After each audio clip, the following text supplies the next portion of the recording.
Okay, final question before we open the floor. What are some of the biggest challenges in your work? Yeah, so as a social entrepreneurship model, we often struggle between the social mission and the entrepreneurship mission, right? So do we measure everything in terms of our success or failure by the bottom line and how much profit was produced, or is it more so the focus on the women's social development? But you know, that challenge also brings opportunities for us to see when it works for them, works for both of them to come together.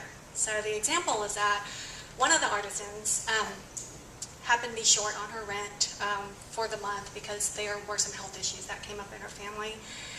And one of our good longtime customers found out about this issue, and she decided to prepay this artisan $200 worth of producing some scarves for her in some unnamed future.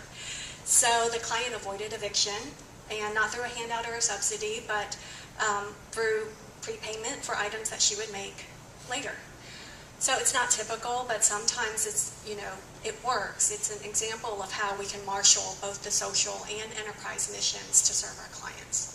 But that still is one of the big challenges that we, particularly as a micro enterprise that's not self-sustaining as a program, because we do still rely on grants and donations to sustain the programming piece of it. It's an issue that we'd like to continue to explore down the road. That's another good question. Challenges in our work, there's no end to the list of challenges that we face, partly because Maya nut's never been produced as a food before, so there's no international standard established for it. There's no best practices established, so we're having to figure all that out as we go, which is fun for the women because they get to it's a really participatory process, and they're the ones guiding the process, and they're the ones defining the best way to harvest, the best way to dry it, the best way to store it. And that's fun for them, and they know that they're pioneering this whole process, and then they're the ones that get to go and teach other women how to do it, so they feel very rewarded. It's really gratifying for them. One of the more practical challenges we face is that women don't own any of the land that they're harvesting from. So at any moment they could be locked out of their access to the raw material. So that's a little bit difficult to see how to get around that. Yeah, those are the biggest challenges. Thank you. I was telling someone kind of before the panel that I think that the challenges are actually probably what I spend 85% of my day thinking about and actually excite me the most, because they're so hard. And you know, it can often sound, and you're forced in sound bites to make it seem like everything is working particularly smoothly. To narrow it down to a couple of what I think are sort of fascinating challenges that are probably thematic in the space. One, Quinan touched on, which is I think at the root of every decision you have to make, which is sort of social versus enterprise. And that's not to say that those are two antagonistic concepts, but trying to find the balance in between them probably factors into every decision we make. I want to give one example because I think it helps kind of understand what we're talking about.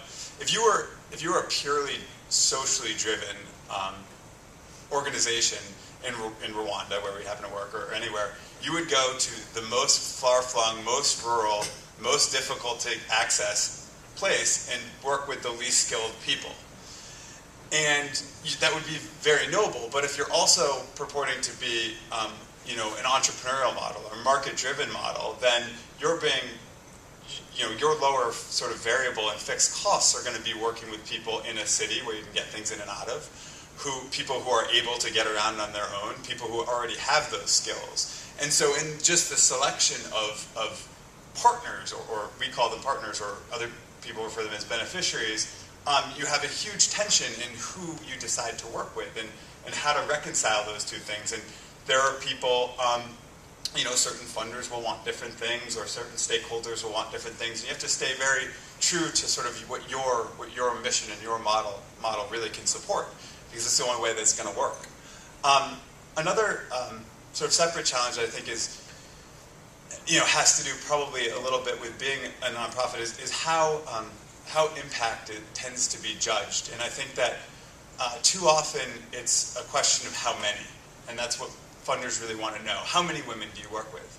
And so at Indographica, we prefer to think of it in, I actually borrow sort of a more educational reform framework for this, but we think about impact as, encompassing depth. What is the level of impact you're having on any particular woman's life? Sustainability, what happens when you pick up and leave, your programming is over. Spread, which is that sort of question of how many. And then ownership is what sort of big systems change happens because of this. And part of our social impact assessment is hopefully communicating to everyone in this room, but to our donors that why we've made a strategic decision not to sacrifice things like depth and sustainability for spread. So we can just say that we work in 10 countries with thousands of women.